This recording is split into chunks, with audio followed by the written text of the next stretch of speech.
IAS की तैयारी कर रहे मेरे dear friends and my dear family, एक बिहारी सब पे भारी परिवार में यूपीएससी सिविल सर्विस एग्जामिनेशन के honest and successful exam based preparation के लिए जो हमने मैराथन क्लास शुरू की है, उनके इकोनॉमिक्स क्लास में मैं आपका वेलकम करता हूँ।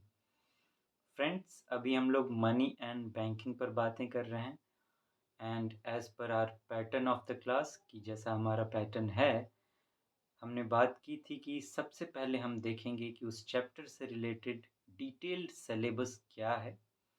वो हम देख चुके हैं मनी एंड बैंकिंग से रिलेटेड, और फिर कि उस पर यूपीएससी ने कैसे क्वेश्चंस पूछ रखे हैं, जिन पर अभी हम बातें कर रहे हैं। और फिर हमें चैप्टर की तैयारी भी शुरू करनी है कि किस तरीके से टॉपिक्स हैं उन्हें समझा जाए। चैप्टर पर बातें करेंगे और फिर अंत में वापस इन क्वेश्चंस को सॉल्व करने की भी कोशिश करेंगे, ताकि हम चेक कर सकें कि जो हमने पढ़ा है वो सही पढ़ा है या नहीं।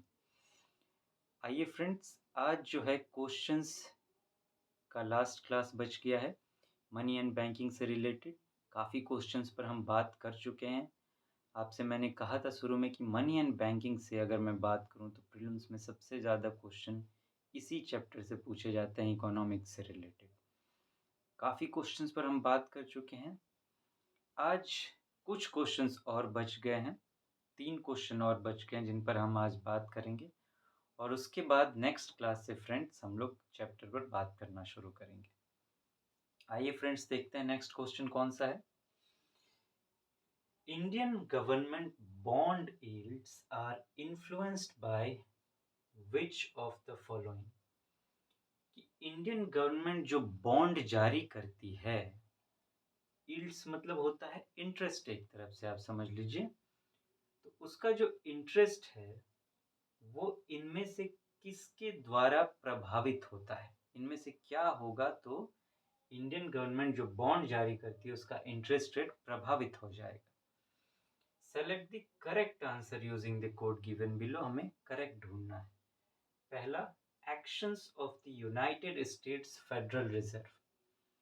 कि यूएस में जो फेडरल रिजर्व है, वहां का जो सेंट्रल बैंक है उसे फेडरल रिजर्व कहते हैं, तो वो अगर कुछ एक्शन लेता है तो प्रभावित हो सकता है। दूसरा, actions of the reserve bank of India. अगर हमारी रिजर्व बैंक ऑफ इंडिया कोई एक्शन लेगी तो प्रभावित हो सकता है। Third, inflation and short term interest rates. Inflation से हो सकता है और शॉर्ट टर्म इंटरेस्ट रेट से भी प्रभावित हो सकता है। A 1 and 2 only, B 2 only, C 3 only, D 1, 2 and 3. Find the correct one. दूसरा क्वेश्चन, अगला question, which of the following is not included in the assets of a commercial bank in India? इनमें से कौन सा एक commercial bank के asset में यानी कि संपत्ति में इंक्लूड नहीं होता है। ए, एडवांसेस, की जो बैंक्स अगर एडवांस देती है तो वो। डिपॉजिट्स, बैंक में जो पैसे जमा किए जाते हैं वो। इन्वेस्टमेंट्स, बैंक कुछ इन्वेस्ट करती है वो। Money at call and short notice, कि अगर इमरजेंसी में पैसे की ज़रूरत पड़ गई या कुछ डेफिसिट हो गया है तो तुरंत जो पैसे मिलते हैं, तो समझिए एक तरीके से कॉल करने पे मनी मिल जाती है या शॉर्ट नोटिस पे मनी मिल जाती है, तो वो। इनमें से कौन सा एसेट में इंक्लूड नहीं होगा एक कमर्शियल बैंक के, ये अगला क्वेश्चन। तो ढूंढना है हमें आगे चलकर कि इनके आंसर्स क्या होंगे। अब चलिए friends, last but not the least, last question देख लेते हैं कि क्या है।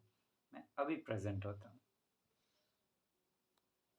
देखिए फ्रेंड्स, ये है आखिरी क्वेश्चन मनी एंड बैंकिंग से रिलेटेड।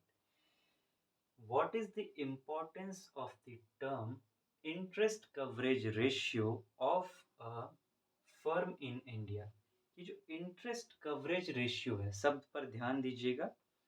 इंटरेस्ट कवरेज रेशियो एक फर्म का जो है इंडिया में, उसका क्या इंपॉर्टेंस है। It helps in understanding the present risk of a firm that a bank is going to give a loan to। ये समझने में मदद करता है क्या एक फर्म की जो प्रेजेंट में रिस्क है उसको, कौन से फर्म की, जिसको वो बैंक लोन ले देने जा रहा है, जिसको एक बैंक लोन देने जा रहा है।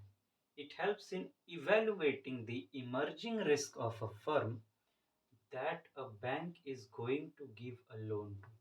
और किसमें ये मदद करता है? मूल्यांकन करने में एक फर्म के आने वाले रिस्क के बारे में उस फर्म के जिसे एक बैंक लोन देने जा रहा है। The higher a borrowing firm's level of interest coverage ratio, the worse is its ability to service its debt।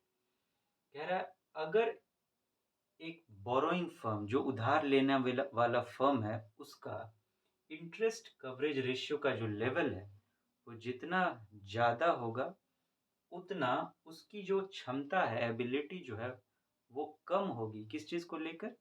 कि उसने जो कर्ज लिया है वो कितना लौटा पाता है। तो ये 3 स्टेटमेंट्स हैं। Select the correct answer using the code given below. 1 and 2 only, 2 only, 1 and 3 only, 1, 2 and 3। तो फ्रेंड्स ये फाइनल क्वेश्चन था मनी एंड बैंकिंग से रिलेटेड। अब हमें अपने चैप्टर के जादुई दुनिया में चलना है, उसको इस तरीके से अपना बना लेना है, इस तरीके से समझ लेना है मनी एंड बैंकिंग को कि कैसे भी क्वेश्चंस हो वो सॉल्व हो जाएं और इस तरीके से हम समझ जाएं मनी एंड बैंकिंग को, ऐसे अपना बना लें जैसे कि हमारे भारत का तिरंगा अपना है, बिहार का लिट्टी चोखा अपना है, मिथिला का मखाना अपना है, मखाना का खीर का जैसा स्वाद आता है हम लोग को, मिठाई जिस तरीके से हम लोग खा लेते हैं, गुलाब जामुन हो, रसगुल्ला हो, सुन के पानी तो नहीं आ रहा ना आपके मुंह में? तो जिस तरीके से वो स्वाद आता है उसी तरीके का स्वाद आए जब हम लोग समझें उसको, देखें इस तरीके से। तो और मनी एंड बैंकिंग से रिलेटेड बातें हैं, इसमें कुछ ज़्यादा ही इंटरेस्ट है दुनिया का। खैर हम लोग को उस पर उससे ध्यान भटकाना नहीं है, मनी हो चाहे कुछ भी हो। हम लोग को एब्सोल्यूट फोकस रखना है कि हमारा पर्पस है यूपीएससी सिविल सर्विस एग्ज़ाम के लिए इस चैप्टर को समझना, दैट सेट, और एक जरा सा भी एक्स्ट्रा कुछ नहीं। तो फ्रेंड्स फिर मिलते हैं, चैप्टर पर बातें करना शुरू करेंगे अब हम लोग। Thank you so much, have a nice day, take so very good care of yourself, see you soon, thank you.